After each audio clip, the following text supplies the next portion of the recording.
ইমাম এবং মসজিদের মুয়াজ্জিন এবং খতিবদের জন্য একেবারে সুসংবাদ দিলেন উপদেষ্টা আফম খালিদ সাহেব। এতদিন পর্যন্ত আমরা যেটা জেনে আসছি যে প্রত্যেকটা মসজিদই হচ্ছে গিয়ে কোনো না কোনো এলাকার নেতাদের অধীনে, যার মাধ্যমে তারা ইমামদের সাথে যা মন চায় তেমনই আচরণ করতে পারে। আশা করি বাংলাদেশে এই জিনিসটা আর হবে না। প্রত্যেকটা মসজিদকে সরকারের আওতায় আনা হবে এবং প্রত্যেকটা মসজিদের ইমামদের বেতন, তাদের সুযোগ সুবিধা এগুলো নিয়ে আলোচনা করা হবে এবং যারা ইমামদেরকে ব্যবহার করেন, ইমামদেরকে নির্যাতন করেন, তারা অবশ্যই সতর্ক হয়ে যান। সকলের বিচার হবে। এই জিনিসগুলো আমি এজন্য বলতেছি যে এখন আর সেই যুগ নেই। এখন আমাদের বাংলাদেশ স্বাধীন হওয়ার পরে বাংলাদেশে প্রত্যেকটা মানুষ উন্মুক্ত থাকবে, সেখানে ইমামরাও তাদের উন্মুক্ত চিন্তা ভাবনা নিয়ে তারা কথা বলবে। এবং সবচেয়ে আমাদের ভালো লাগার বিষয় হচ্ছে কি আফম খালিদ সাহেব হুজুরের মতো একজন উপদেষ্টা আমরা পেয়েছি যিনি সর্বদিক থেকে যোগ্য মানুষ।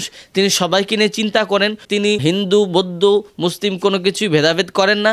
বিশেষ করে কে সুন্নি, কে ওয়াহাবি, কে সালাফি, তিনি এগুলো ভেদাভেদ করেন না। তিনি সকলের জন্য সমান চিন্তা ভাবনা করেন। এই জন্য আমার তাকে ভালো লাগে। আপনারা তার জন্য দোয়া করবেন। ইনশাআল্লাহ তার মাধ্যমে আলেম সমাজের সম্মান আরও বেড়ে যাবে। আসসালামু আলাইকুম।